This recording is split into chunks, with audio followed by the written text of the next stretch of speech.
السلام علیکم ورحمۃ اللہ وبرکاتہ۔ ایک بادشاہ اپنی چہیتی بیگم سے کہتا ہے کہ یہ بتاؤ کہ میرا چہرہ تمہیں کیسا لگتا ہے؟ تو بیگم نے دیکھا کہ بادشاہ سلامت خوشگوار موڈ میں ہیں، تو انہوں نے ایسی بات کہی کہ بادشاہ کے پاؤں تلے زمین نکل گئی۔ بیگم کہتی ہے کہ بادشاہ، مجھے آپ کا چہرہ جہنمیوں جیسا لگتا ہے۔ اس بات کو سننا تھا کہ بادشاہ سلامت کہتا ہے کہ اگر تمہیں میرا چہرہ جہنمیوں جیسا لگتا ہے تو جاؤ، میں نے تمہیں 3 طلاقیں دی۔ 3 طلاقیں دینے کے بعد بیگم نے رونا دھونا شروع کر دیا۔ بادشاہ بھی بڑا پریشان ہوا کہ میں نے یہ کیا قدم اٹھایا، میں نے یہ کیا اسٹیپ اٹھا دیا، اور میں نے غصے میں یہ کیا بات کہہ دی۔ اس نے فوراً شہر کے تمام علماء کرام کو اپنے محل کے اندر مدعو کیا۔ جب تمام علماء کرام اس کے محل میں پہنچے اور اس نے اپنا مدعا ان کے سامنے بیان کیا کہ میں نے حالت غصے میں اس طرح میں نے اپنی بیگم کو طلاق دی، تمام علماء کرام نے متفقہ طور پر یہ فتویٰ دیا کہ اب آپ کی بیگم آپ کی زوجہ نہیں رہی ہیں، آپ ان سے ازواجی تعلقات قائم نہیں کر سکتے ہیں۔ اس مجلس کے اندر ایک نوجوان عالم دین بیٹھا ہوا تھا اور وہ تمام علماء کرام کی دلائل کو سن رہا تھا۔ جب تمام علماء کرام خاموش ہوئے تو اس نے کہا کہ بادشاہ سلامت، میں کچھ کہنا چاہتا ہوں۔ بادشاہ نے کہا کہ کہو، کیا کہنا چاہتے ہو؟ کہا کہ بادشاہ، آپ کی طلاق واقع نہیں ہوئی ہے، اور اس کی وجہ یہ ہے کہ آپ نے جو طلاق دی ہے وہ ایک شرط کی بنیاد پر دی ہے، یعنی کہ شرطیہ آپ نے طلاق دی ہے کہ اگر میرا چہرہ جہنمیوں جیسا ہے تو میں تمہیں طلاق دیتا ہوں۔ اب مجلس کے دوران اگر کوئی شخص آپ کی جنتی ہونے کی گواہی دے دے تو آپ کی طلاق بھی ختم ہو جائے گی اور آپ جنتی بھی قرار دیے جائیں گے۔ بادشاہ سلامت نے اونچی آواز سے تمام علماء کرام کو مدعو کرتے ہوئے، مخاطب کرتے ہوئے کہا کہ میرے جنتی ہونے کی گواہی کون دے گا؟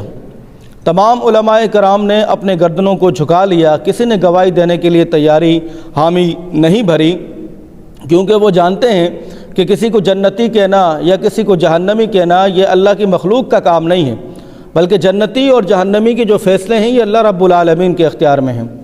لہٰذا تمام علماء کرام نے اس بات پر سکوت اختیار کیا، جس پر بادشاہ کو بڑا رنج اور بلال ہوا اور اس نے اپنی گردن کو جھکا دیا افسوس کی وجہ سے۔ اتنے میں اس نوجوان ساتھی نے کہا کہ بادشاہ سلامت، میں آپ سے ایک سوال کرتا ہوں، اگر اس کا جواب آپ نے ہاں کی صورت میں دیا تو میں آپ کے جنتی ہونے کی گواہی دیتا ہوں۔ بادشاہ کہتا ہے کہ پوچھو، کیا سوال ہے؟ اب یہ نوجوان عالم دین کہتا ہے کہ کیا کبھی آپ نے اللہ کی خوف کی وجہ سے کسی گناہ کو ترک کیا ہے؟ کیا کبھی اللہ کی خوف کی وجہ سے کسی گناہ کو آپ نے چھوڑا ہے؟ بادشاہ سلامت کافی دیر تک خاموش رہا اور سوچتا رہا کہ میں کیا جواب دوں۔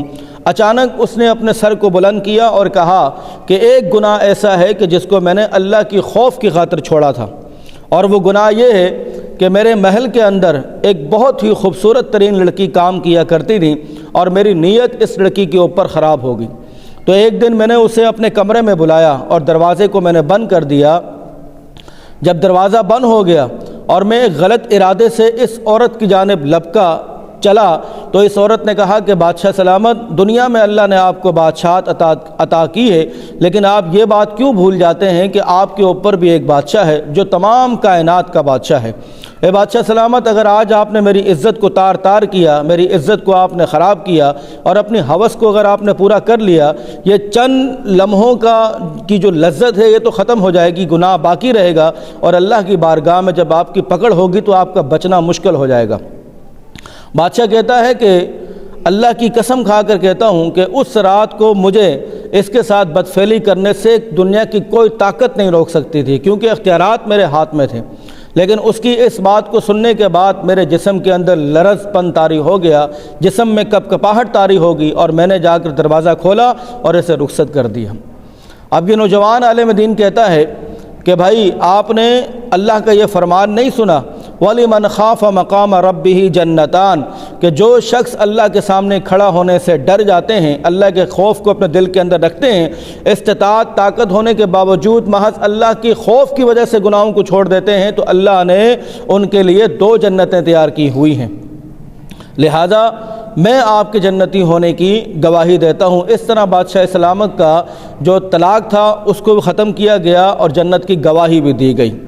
اور یہ نوجوان عالم دین اور کوئی نہیں، امام شافعی رحمہ اللہ تھے۔ اس واقعے سے دو چیزیں سمجھ میں آتی ہیں کہ ہمیشہ غصے کی حالت میں اور جلد بازی سے کبھی کوئی قدم نہیں اٹھانا چاہیے، کوئی فیصلہ نہیں کرنا چاہیے۔ غصے میں اٹھائے ہونے والے اقدام اور جلد بازی میں کیے ہوئے فیصلے اکثر جو ہے وہ انسان کو نقصان دیتے ہیں۔ اور دوسری چیز یہ سمجھ میں آتی ہے کہ اگر اللہ نے آپ کو کوئی عہدہ دیا ہے، اللہ نے آپ کو طاقت دی ہے، اللہ نے آپ کو کوئی منصب دیا ہے، اللہ نے آپ کو سربراہ بنایا ہے، تو آپ یہ بات کبھی فراموش نہ کریں کہ آپ کے اوپر بھی ایک سربراہ موجود ہے، آپ کے اوپر بھی ایک حاکم موجود ہے، آپ کے اوپر بھی ایک بادشاہ موجود ہے۔ جس حاکم نے آپ کو یہ حکمیت دی ہے، جس بادشاہ نے آپ کو یہ بادشاہت دی ہے، جب وہ فیصلے کرنے پر آتا ہے تو انسان کو آسمان سے اٹھا کر زمین پہ دے پٹکتا ہے۔ تو لہٰذا ہر حال میں ہمیں، چاہے وہ بادشاہ ہو چاہے وہ کوئی بھی ہو، اللہ کے خوف کو اپنے دلوں کے اندر ہمیشہ رکھنا چاہیے۔